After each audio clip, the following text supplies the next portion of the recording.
Amelia Mosley and you're watching BTN. Thanks for hanging out with us again. Let's see what's coming up on today's show. We find out how to stay safe from concussions, celebrate radio's special day, and welcome the Year of the Dragon. All that soon, but first today to a report that came out last week looking at price gouging. That's when businesses charge more for goods and services than most people would see as fair. Cushy found out what's going on and why some say monopolies are to blame. Yeah, you might have noticed your parents complaining recently that everything has got a whole lot more expensive. From groceries to travel to clothes and electricity bills. So, what's going on? What a great day for business. Wait, $20? Weren't they $5 last week? Mr. Monopoly, have you been raising your prices? Well, I have my reasons. And it's true, prices can rise for a range of different reasons. There could be a drop in supply because of a disaster, a war, or, a global pandemic. It could be an increase in transport costs or wages. And then there's inflation, when money isn't worth as much as it used to be. In the past few years, all of these things have had an impact on prices. So you see, it's not my fault everything's so expensive. Then what do you call this? Yeah, the thing is, quite a few Australian businesses have reported big profits lately, which some say shouldn't really have happened if the price rises weren't their fault. I mean, hey, it's not illegal to make a profit, is it? No one's saying that businesses can't make a profit. But what is happening, though, is that a lot of businesses have power where they probably shouldn't have power. Joseph Mitchell is the Assistant Secretary of the Australian Council of Trade Unions, which has just released a report into price gouging. Price gouging is where a business would be charging a person way more than they should charge for something that you need. The ACTU asked the top Aussie economist to look into how businesses were setting their prices. And he found some businesses were using sneaky tactics to drive their prices up. Things like excuseflation, where a business says that the price of everything's going up, so they've got to put their prices up too. And that's just not justified. Things like drip pricing, where you see a price advertised on the side of a bus and it's actually nowhere near the price you pay at the end of the day. And things like loyalty taxes, where when you renew a policy or you stay with a business for a really long time and try and be a loyal customer, that business ends up charging you more because they know that you won't leave. Joseph says part of the problem is too many businesses are behaving like monopolies. Wait, did somebody say monopoly? Mr. Monopoly, not everything is about you. A monopoly is when a big company has all the power because it has no competition. You see, in business, competition is really important because it gives customers choice. If there are multiple shops selling the same thing, but one is more expensive, then customers are more likely to take the cheaper option. That puts pressure on everyone to bring prices down and keep quality up. But in Australia, some people say that there's not enough competition in a lot of industries. There aren't actually that many businesses in the market, and so they're not competing as hard as they could. So they're able to charge more and use really weird pricing strategies and practices. The report made a whole bunch of recommendations, including better laws that encourage competition and make it harder for businesses to become monopolies. Of course, not everyone agrees with the report, and some say there's no evidence that Aussie companies are price gouging or that their profits have been too high. The idea that companies are price gouging, that this is driving profitability, that this is adding into inflation, there's very little evidence for that. But with many Aussies struggling with the cost of living, some say we need to do more to make sure businesses are playing fair. Reese, this is real life. You can't just use a get out of jail free card.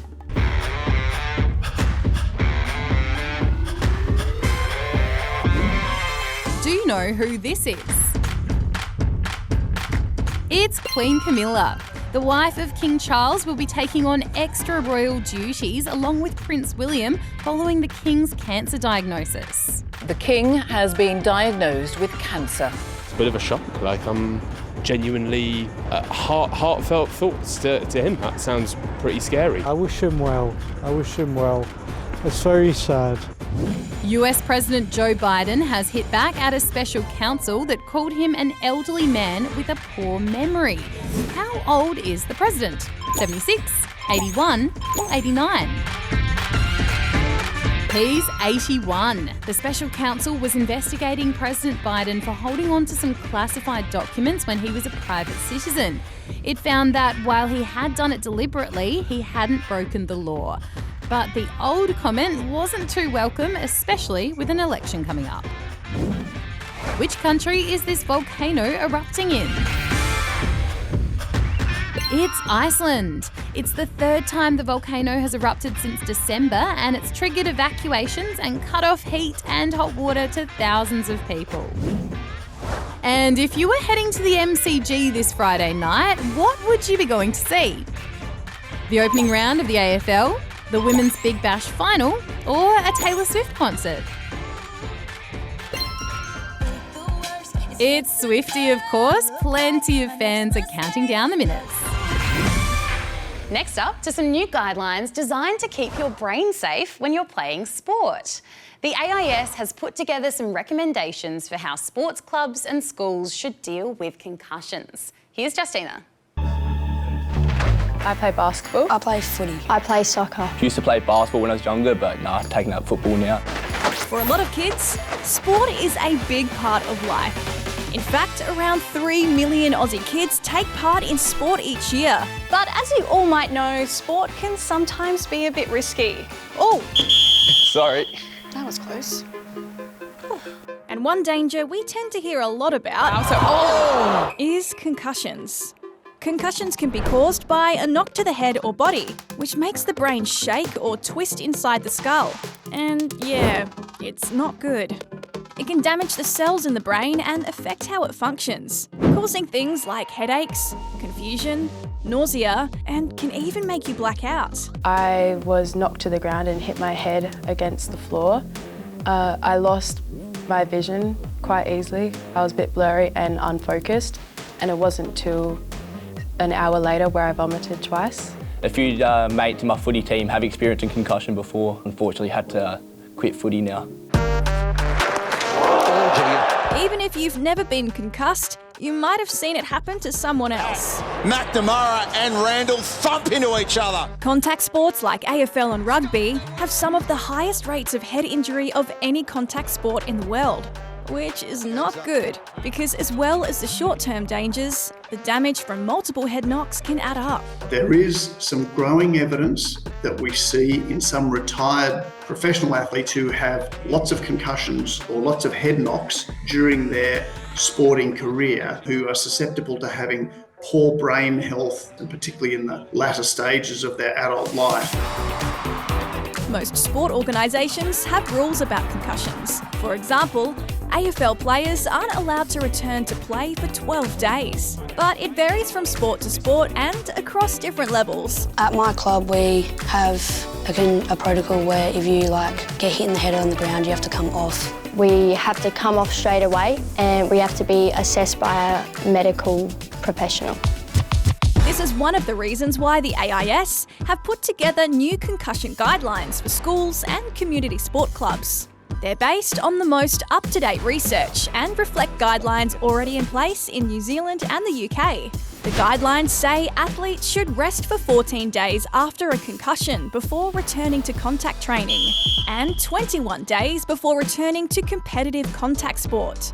They also say after a concussion, returning to school should take priority over returning to competitive contact sport, and that schools should appoint concussion officers that can make sure concussions are managed properly.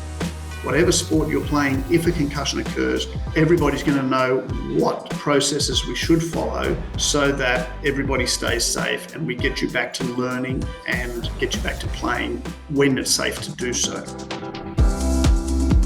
But these guidelines are just, guidelines. And some worry that not everyone will follow them. You see, the trouble is, no one wants to miss out on playing or let the team down. And that can lead to pressure from coaches, teammates, parents, and of course players themselves to keep playing despite the dangers. But experts say it's really important that we all put our health first, and they're hoping that these new guidelines will help make sports safer for everyone. Yeah, I think it's a really good idea. It helps all of us know what's going on and how we can be safer. Especially for like younger kids that don't necessarily know much about it. It's better to stick to the guideline so your health will be better in the future.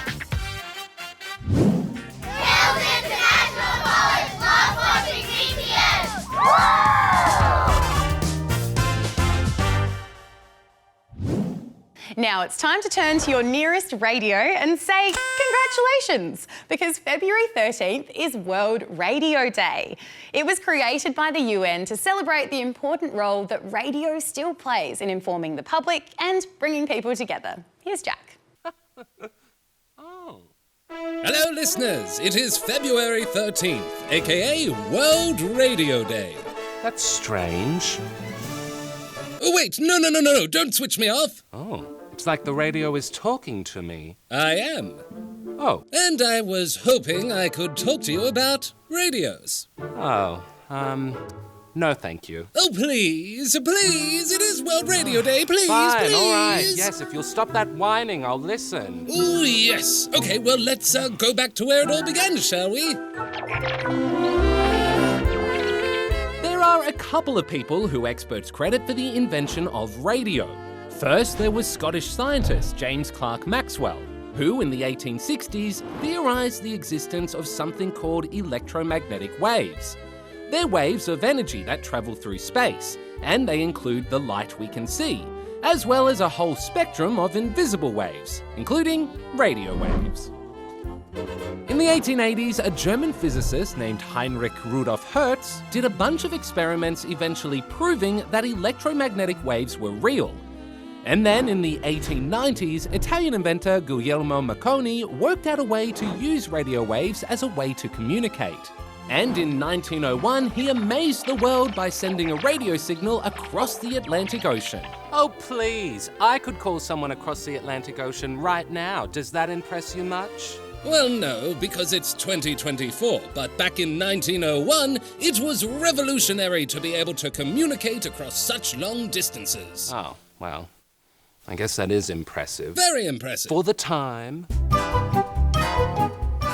At first, radio was mostly used for things like communicating with ships.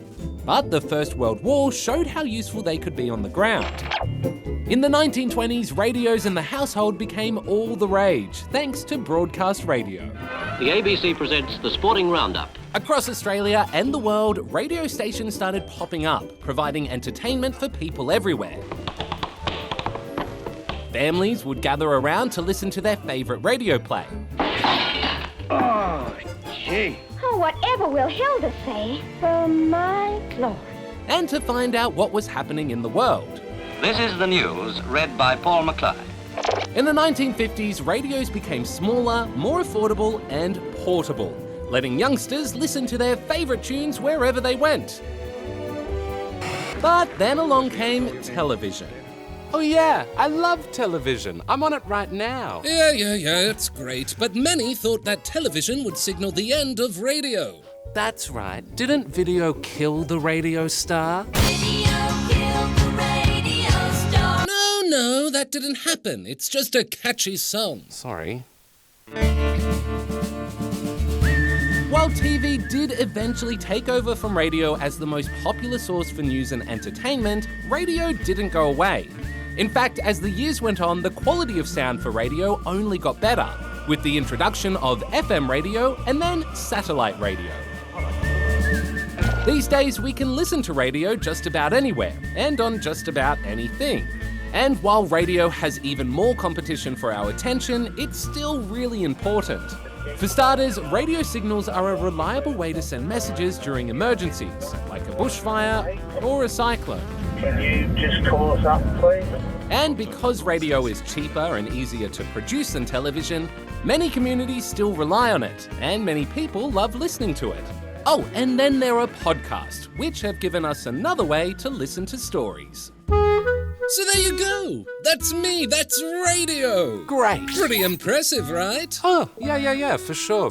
But I'm gonna finish my book now, so if you don't mind... No, wait. Can't I stay on and I'll just sing to myself? Fine. Just, can you do it quietly? Thanks. All I hear is Radio Gaga. We're watching BTN from Walkerville Primary School. BTN, woo! Let's keep the celebrations going and welcome in the new year. The Lunar New Year, that is. Jack found out more about it and met some kids who are getting into the festivities. You might have noticed a lot of red lanterns and dragons around the place recently. Well, it's all to celebrate the New Year. Yes, I'm aware. New Year's was like a month and a half ago.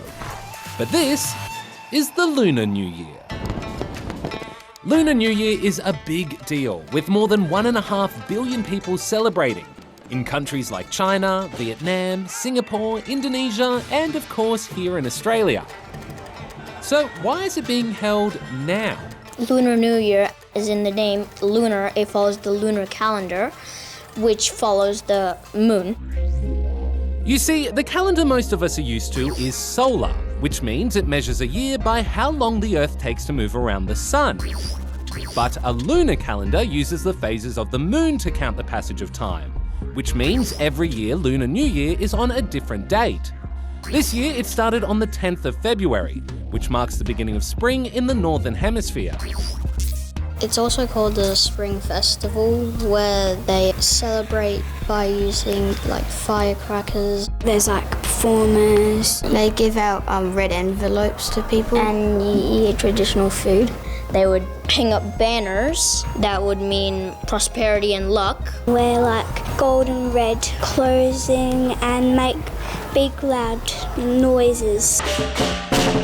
The colour red and loud noises are part of a tradition to scare away an ancient monster that, according to Chinese legend, would appear at the end of winter. The monster's named Yan. It scares away the monster because the monster hates loud noises and the colour red. Speaking of mythological creatures, this year is all about dragons. You see, each Lunar New Year is named after one of 12 animals of the Chinese zodiac. According to legend, when the gods decided to create this system, they held a race to decide which animal would be first, and the rat won. Each year the animal changes in the order they finish that race. This year, as you've probably worked out, is the year of the dragon. And anyone born this year is thought to take on its characteristics, which for dragons is... loyalty. They also like to be the center of attention, and they also like to make more friends and stuff. Yeah, that sounds pretty good. The Lunar New Year celebrations last for 15 days, so that means there is plenty of time to say... Xin Nian Kuai Le! Yeah, what they said.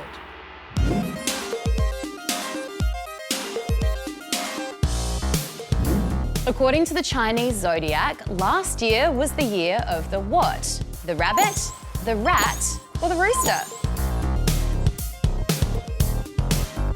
It was the year of the rabbit.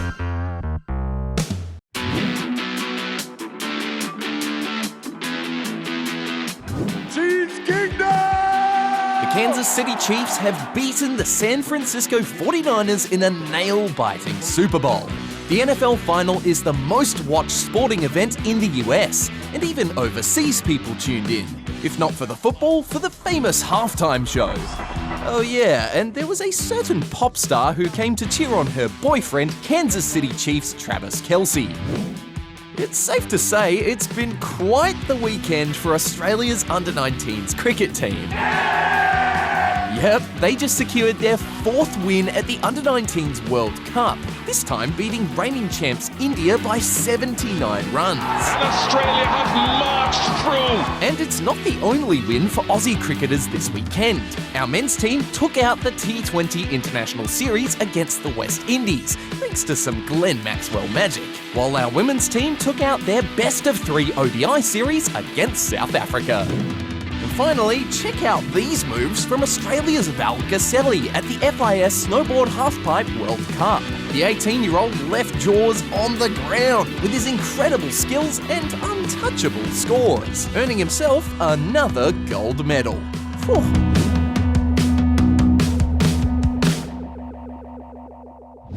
Finally today, let's go fishing with Cooper. He's 13 and he's got a bit of a following on social media where he's been sharing his love of fishing and raising awareness of a condition he lives with. Here's Justina. From the moment Cooper cast his first line, he's been hooked. When I was about 2 or 3, my dad took me down to a pier and I caught my first ever fish, which was a tailor. And then ever since then, I've always asked him to go fishing.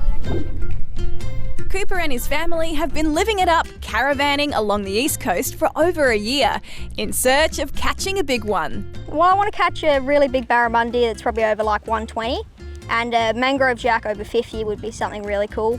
Otherwise, just a bunch of big freshwater species that I've been chasing for a few years. It just became a little fishing rod to a bigger fishing rod. We now travel with 2 cars and 1 car is full of fishing gear. It's Fish Lure Hill, back again with another video. And after posting his fishing adventures online, he's gained quite the following on social media too. Very beautiful squid, but we'll release it. For the first few months, I wouldn't get more than 1,000 views a video. All I can catch is our little cod. Ooh. And now I'm averaging like 30 or 40,000 views, which is pretty cool. Here, fishy, fishy. Here, fishy, fishy. But it's not just about sharing his love for fishing. Cooper also uses his videos to raise awareness about something he deals with every day. He has a condition called chronic regional pain syndrome. It's something that only affects about 5,000 people in Australia and is considered one of the world's most painful incurable conditions.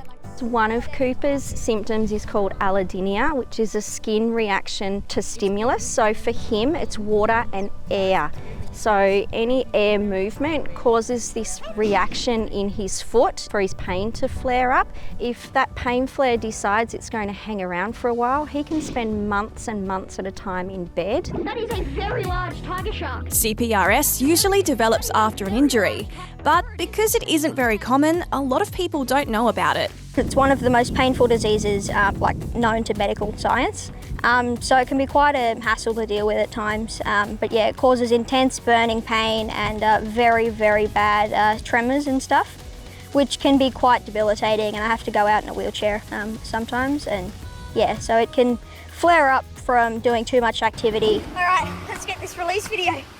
Wow, it's a big fish. Well, I'd like to do really well on my Instagram and TikTok, even better than I already am, because that's bringing a fair bit of awareness to my condition anyway. And yeah, just helps to learn how to look after fish species better, because I'd like to... What's going on? Oh, my brother's just hooked a barra. Hang on. 1 second, we'll have to reshoot this. Is it a barra? Yeah, go up and down a bit slower, Dil, with the rod. Here, Dil, I'll help guide you. Oh, that's a big fish. That's well over a metre fish. Get it, Cooper, get it! Hang on, wait. Wait, bring it like just a tad closer. No, that's all right. No! All right, Coop, what happened there? My brother just hooked like a massive barramundi that was probably between 120 to 130 centimetres. And when I saw the leader was frayed down to probably 10-pound strength, I went to go jump in for it, and then it snapped the line. So I tried to swim after it, but it got away. But it should shake the hook just fine because it was barbless. But yeah, it was still a cool experience. Nah, keep it up, Cooper. Well, that's all we have this week, but we'll be back before you know it. And if you miss us in the meantime, you can jump online whenever you like to check out more stories and resources for your teachers. And of course, Newsbreak will be right here every weekday in the studio, keeping you up to date. Have the best week, and I'll see you soon. Bye.